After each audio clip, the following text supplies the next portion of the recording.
Eu sou o professor Paulo Dais, do Instituto Federal de São Paulo. Este vídeo é um material complementar da disciplina de Controle Digital. Dando continuidade, vamos começar analisando como um sinal analógico fica quando nós amostramos esse sinal e transformamos ele em um sinal discreto. Então nós temos aqui no slide dois ciclos de um sinal senoidal a 1 Hz. Vamos começar mostrando esse sinal numa frequência de 100 Hz, o que significa que entre duas amostras existe um espaço de tempo de 10 milissegundos. Em 2 segundos eu vou ter aí 200 amostras. Nós podemos ver que o nosso sinal discreto ele é muito parecido com o sinal analógico, certo? Praticamente não existe perda de informação. Agora vamos ver o que acontece conforme eu vou diminuindo a frequência de amostragem desse sinal.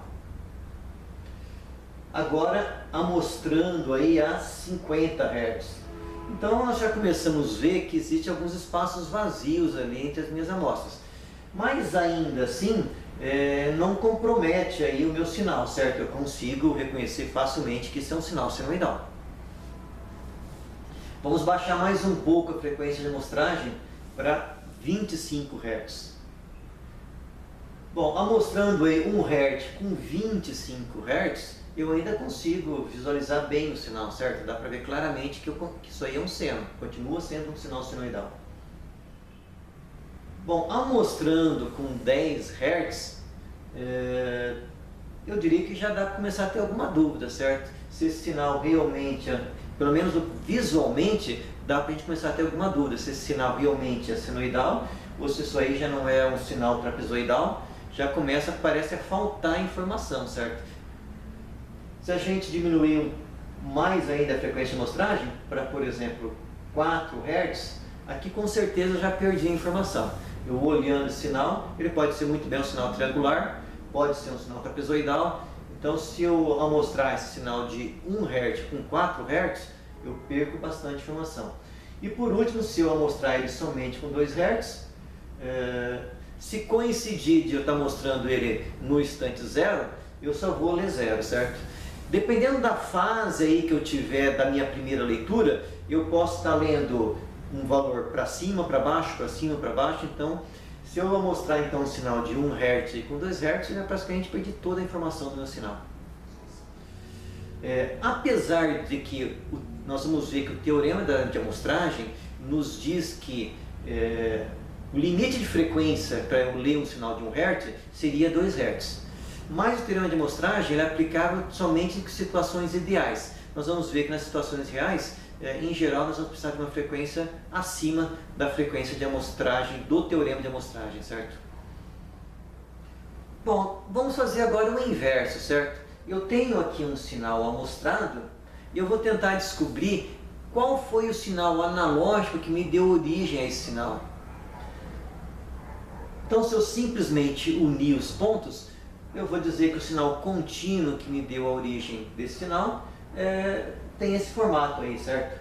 Esse sinal, na verdade, ele é 1/4 de um seno, certo? 1/4 do período de um seno. Ou seja, esse sinal, eu tenho aqui 0 a 5 segundos, ele tem um período é um seno que tem um período de 20 segundos. Ou seja, tem uma frequência bem baixa.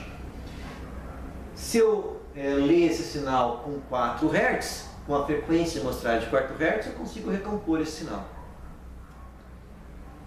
Um sinal que tem a frequência de 4,05 Hz, se eu ler esse sinal com 4 Hz, eu vou obter exatamente o mesmo resultado anterior.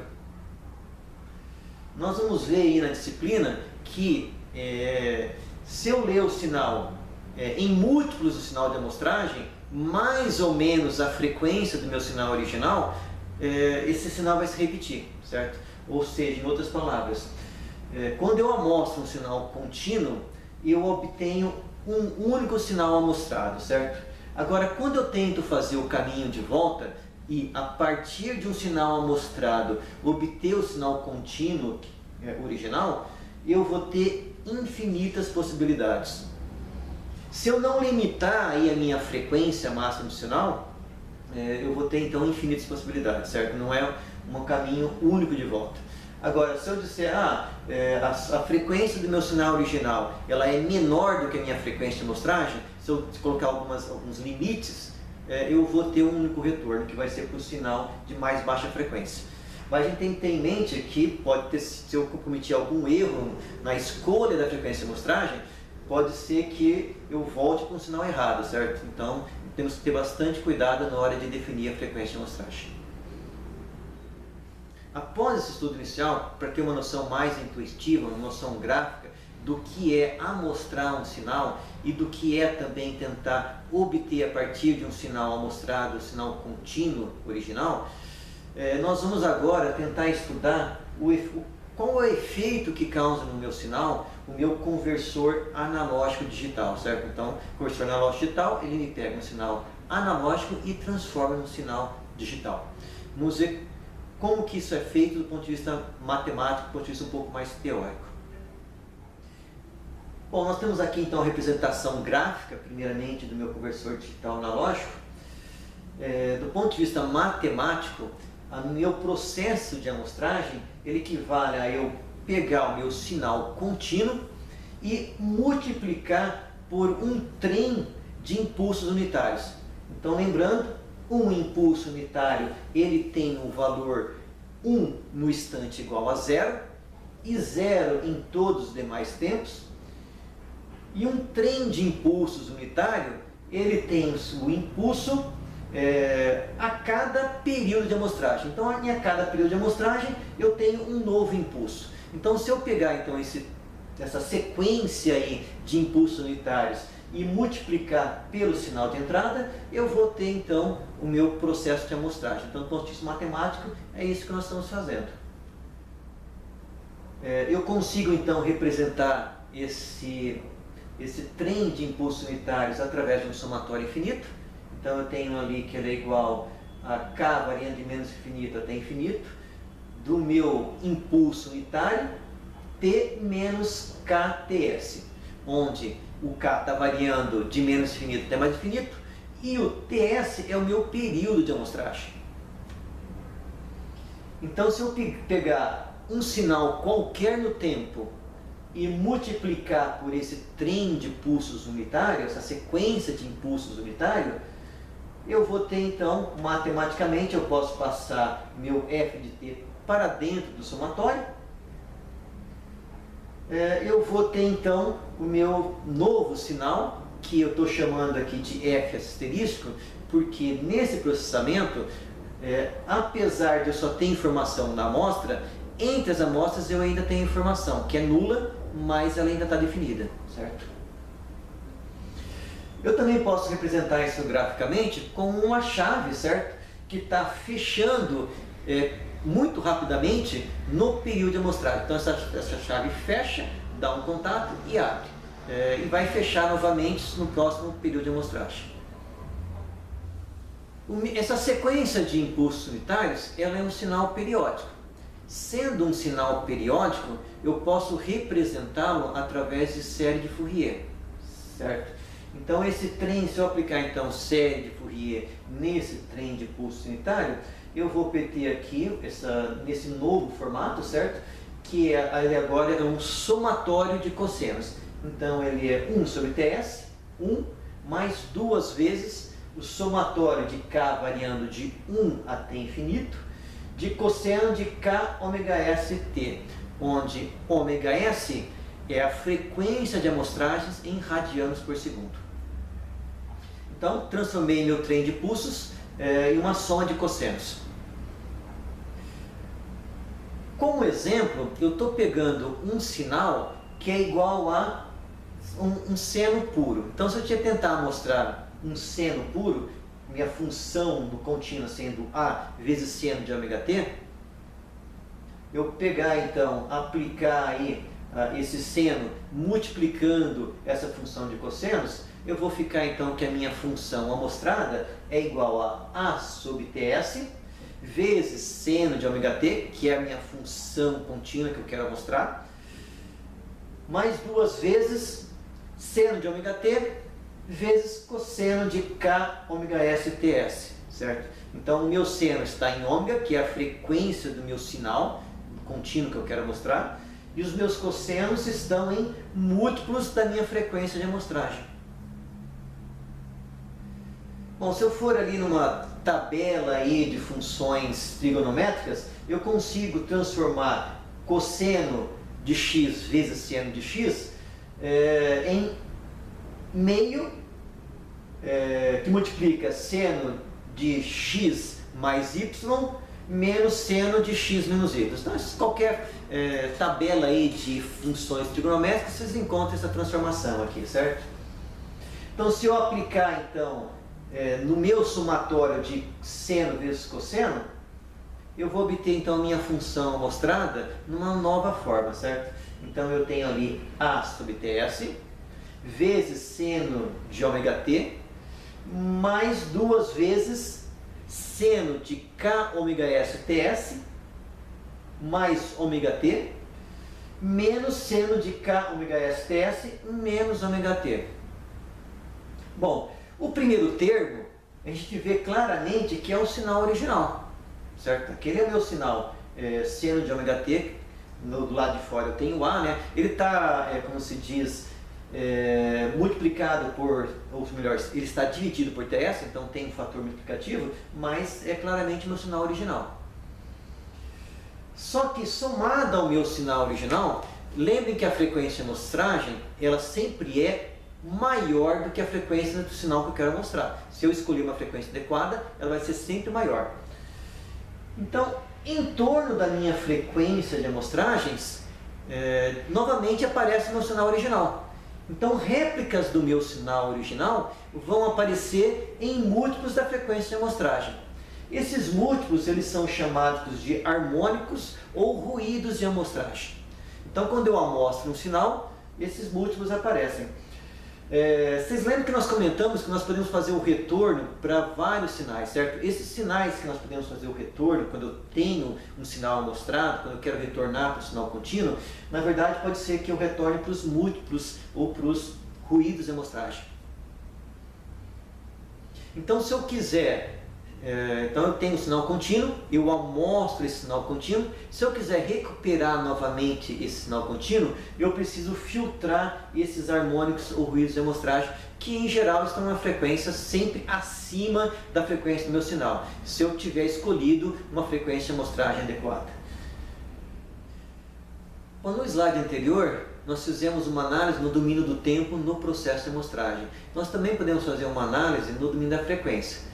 Essa análise foi um pouquinho mais complicada porque eu tinha um produto no domínio do tempo. Quando eu aplico, quando eu transformo isso para o domínio da frequência, eu passo a ter uma convolução, certo?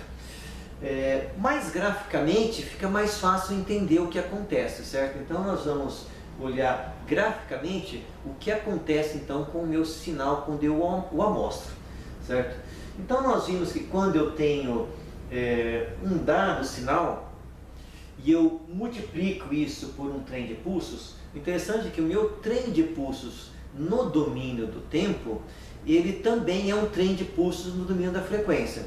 Então aqui em cima eu tenho a transformada de Laplace no domínio da frequência, certo? Então meu trem de pulsos agora, que ele estava espaçado em períodos de TS, no domínio da frequência ele está espaçado, cada pulso meu agora está em múltiplos de ômega s. O meu sinal original, o meu seno, quando a gente representa no domínio da frequência, em geral a gente só coloca os sinais positivos, certo? A gente não costuma representar os negativos. Mas na verdade o meu seno, um seno puro, ele é composto por um pulso positivo e um pulso negativo, exatamente na frequência ômega, que é a frequência lá do meu sinal senoidal, que nós estávamos amostrando. Quando eu faço o produto no tempo, isso é uma convolução na frequência. Então o resultado dessa convolução é que em torno dos meus múltiplos da frequência de amostragem vai aparecer o meu sinal original e vai aparecer os meus harmônicos de amostragem, ali, meus harmônicos ou ruídos de amostragens. Sempre pares, né, em torno da minha frequência, de múltiplos da minha frequência de amostragem. Então agora, se eu quiser recuperar esse meu sinal original, o que eu preciso fazer? Eu preciso aplicar um filtro, certo? Então se eu aplicar um filtro e conseguir eliminar totalmente esses ruídos, esses harmônicos, eu consigo recuperar o meu sinal original, sem distorção. Bom, vamos ver o que acontece quando eu aumento a frequência do meu sinal original em relação da minha frequência de amostragem. Vou manter a minha frequência de amostragem constante e vou aumentar a frequência. Vocês estão vendo ali a frequência do sinal, ela é bem menor do que a metade da frequência de amostragem. Se eu começar agora a aumentar a frequência do meu sinal, de tal forma que eu me aproxime da frequência da amostragem, notem que o meu harmônico de amostragem, um deles vai diminuindo e vai se aproximando do meu sinal. Se o meu sinal ficar com uma frequência maior do que a metade da frequência de amostragem, o meu ruído de amostragem vai ficar com um valor menor do que o meu sinal original. Notem que eu comecei a, vou usar um termo, comecei a embaralhar os sinais, certo? Porque o meu ruído de amostragem está menor que o meu sinal. Se eu tentar aplicar um filtro, mesmo que esse filtro seja um filtro ideal, seja um filtro quadrado, nos dois primeiros casos eu consigo filtrar os meus harmônicos e recuperar o sinal original. No último caso, como o meu ruído é menor do que o meu sinal, se eu tentar filtrar, em vez de recuperar o meu sinal, eu vou recuperar o ruído de amostragem. Então notem que, mesmo que eu fosse capaz de implementar um filtro ideal, se o meu sinal for maior do que a metade da frequência de amostragem, eu já não consigo recuperá-lo, certo? É daí que vem o teorema de amostragem, ou o teorema de Nyquist.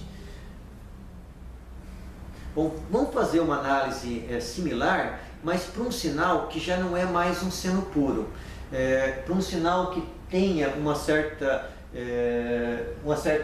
faixa de frequência que é limitada em banda. O que é um sinal limitado em banda? É um sinal que, a partir de uma dada frequência, o seu diagrama de Bode é nulo, certo?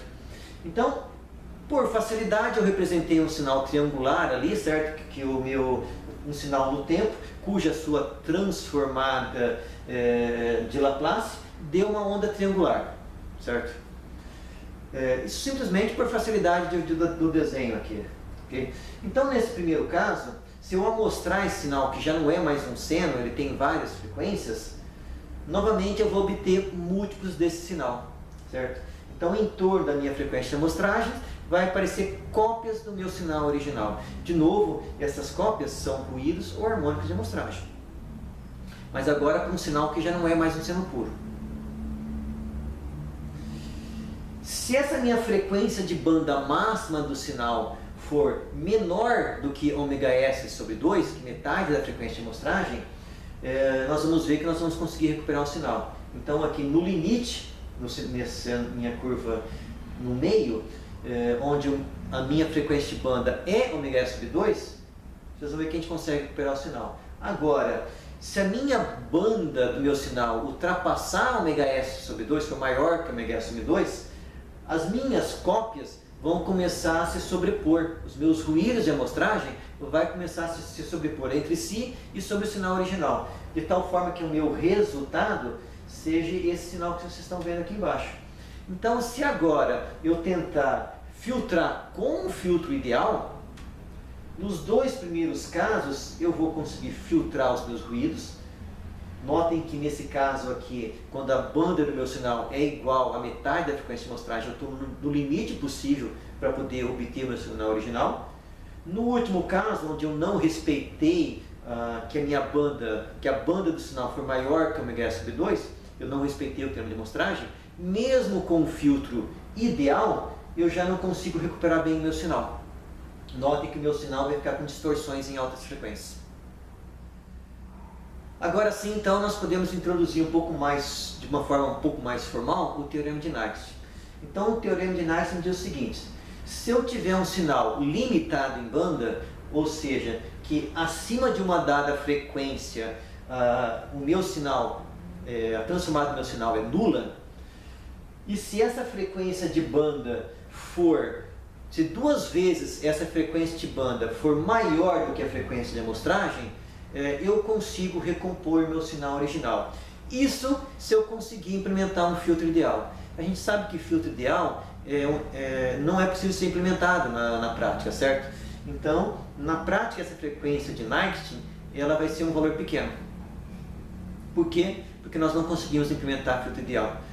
De novo, não é que o Teorema de Nagel está errado. O Teorema de Nagel foi concebido supondo que é possível implementar filtro ideal. Como não é possível implementá-lo, então não é possível aplicar o Teorema de Nagel. Bom, nossa experiência prática aí nos diz o seguinte: frequências muito altas, se nós escolhermos frequências muito altas, aí acima de 20 vezes, nós vamos estar superdimensionando o nosso controlador. Frequência muito alta implica em períodos muito pequenos. Nesse período de amostragem, nós vamos ver que nós vamos ter que fazer uma série de cálculos. Quanto menor for esse período, menos tempo nós vamos ter para fazer os cálculos, ou seja, eu vou precisar superdimensionar o meu controlador.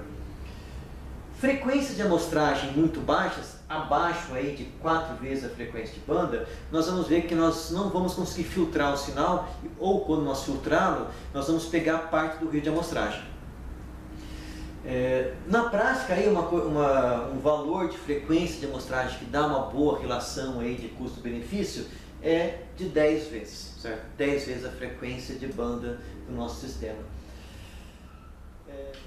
Então, da minha experiência aí na disciplina de controle digital, eu diria que a frequência ótima que nós deveríamos escolher como frequência de amostragem está entre 10 a 20 vezes a frequência de banda. Bom, mas essa frequência de banda, né? Na prática não existe um sinal que ele é limitado em banda. Se eu for aplicar ali obter o diagrama de Bode de qualquer sinal, nós vamos ver que ele nunca cai para zero, certo? Mas na prática nós podemos dizer que a frequência de corte é a frequência de banda, certo? Então, por exemplo, para um sistema de primeira ordem, nós podemos arbitrar que acima da sua frequência de corte, nós podemos considerar que o sinal já tem uma amplitude muito baixa. Então, podemos adotar como frequência de banda a frequência de corte do diagrama de Bode do meu sinal ou do meu sistema. Bom, pessoal, nós estamos encerrando aí esse segundo vídeo. Eu espero que ele tenha sido útil para vocês e que também ajude vocês nos seus estudos.